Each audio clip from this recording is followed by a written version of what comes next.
Here's a company I'd like to be able to discuss with you on a large screen. I came across this company called Celanese Corporation, and the PE ratio according to Google is 9.42. Came up on a screening as a fairly well-run company. It's got a market cap of 19.02 billion, 52-week high 171, 52-week low 75.59. It's now at 168. Okay, Celanese Corporation, formerly known as Hex Celanese, is a Fortune 500 global technology and specialty materials company headquartered in Irving, Texas. It's the world's leading producer of acetic acid and also the largest producer of vinyl acetate monomer. So I had to read up on, see what these products are used for. Came to find out that it's used in a lot of stuff. Okay, acetyl chemistry is used in multiple industries. So this is a cyclical company that serves multiple industries. In food and agriculture, it's used for additives, thickening agents, crop protection, dust control. In building construction, paints and coatings, cement additives, waterproofing, external insulation. In the medical and pharmaceutical field, medicine production, disinfection and sterilization, cosmetics and hygiene.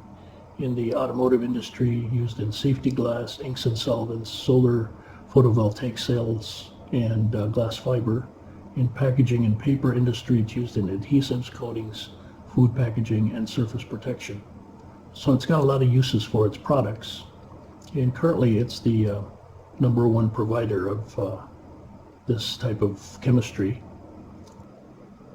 Now this also impressed me here, the retained earnings in, let's see, what year was that? 2016. Retained earnings in 2016, 4.3 billion, then 4.9, 5.8, 6.3, and trailing 12 months, 8 billion plus. So the total shareholder equity number has come up from 2.5 in 2016 to now. Total shareholder equity is at 3.5 billion there. So they have a nice balance sheet, and they seem to have managed the ups and downs fairly well. The big question is, how is this company going to do going forward? And that's where I need some input from friends like you. This is their market price stock pattern in the past 5 years.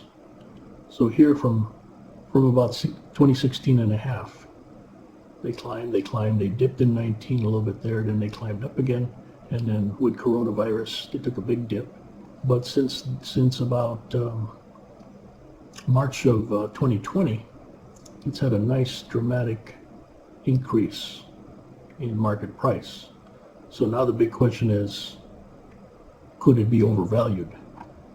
Because at 169, where would we guess or where would we estimate the intrinsic value to be? And say it's done pretty well, so maybe you can borrow money at 7% instead of 8%. And the growth rate has been higher recently. So they have 5 here, but let's say it goes to 6. And the terminal stage, since they're the leader in the industry, they're going to be around at least 15 years there. So now that brings us real close to today's value. Selling at 168.91. Fair value is estimated at 168.19. So I just wanted to show you this so that it'd be an interesting one to look over their financials and then also look at their strategy and growth going forward.